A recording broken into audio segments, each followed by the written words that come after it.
Hi, my name is Pastor Hal York, and welcome to Truth in the Trenches. Today we're going to be in Proverbs 23, verse 9.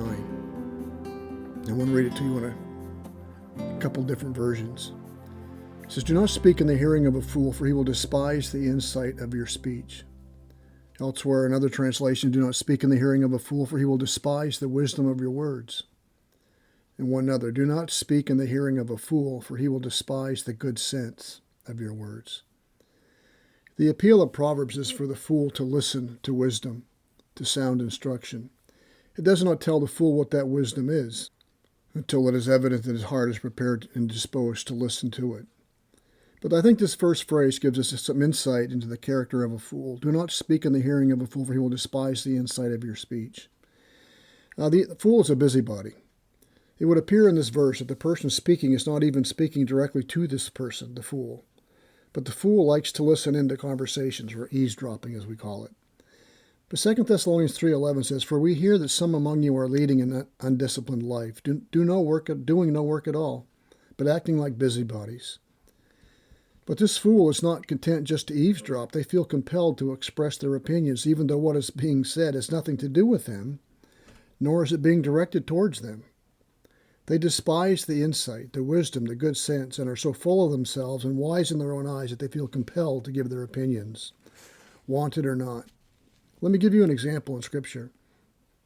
In Luke chapter 16, verse 1, Jesus also said to his disciples, so he's addressing his disciples. He says, "There was a rich man who was head of a manager, and charges were brought to him that this man was wasting his possessions." And then Jesus goes on to tell a parable and a couple other examples too. And in verse 13, he ends his talk to his disciples this way: "No servant can serve two masters, for either will hate the one and love the other, or else he will be devoted to one and despise the other. You cannot serve God and wealth." And then we read this in verse 14. "Now the Pharisees, who were lovers of money, were listening to all these things and were scoffing at them." And they're just like the guy we just read about. "Do not speak in the hearing of a fool, for he will despise the insight of your speech." Nobody was talking to the Pharisees. They were just overhearing what he was saying they were overhearing what Jesus was saying to his disciples, and they mocked it. They scoffed. I mean, who asked for their opinion? Nobody. What you'll know about fools, what we know about fools from our study in Proverbs, is you don't talk to a fool, you listen to them.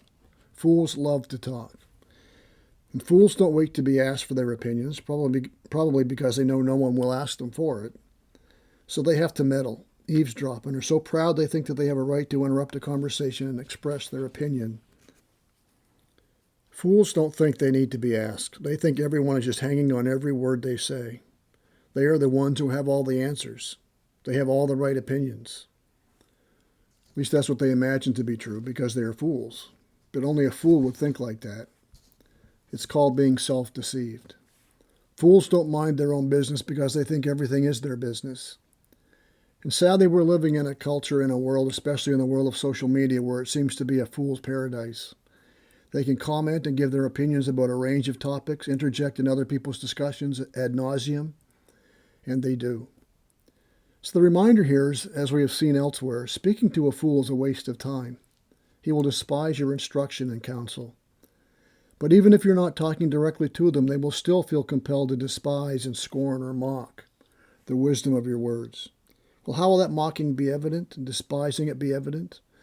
Well, sometimes they will just interrupt you and tell you, or they're off in the corner rolling their eyes or shaking their heads or laughing with their friends. We all know this kind of person.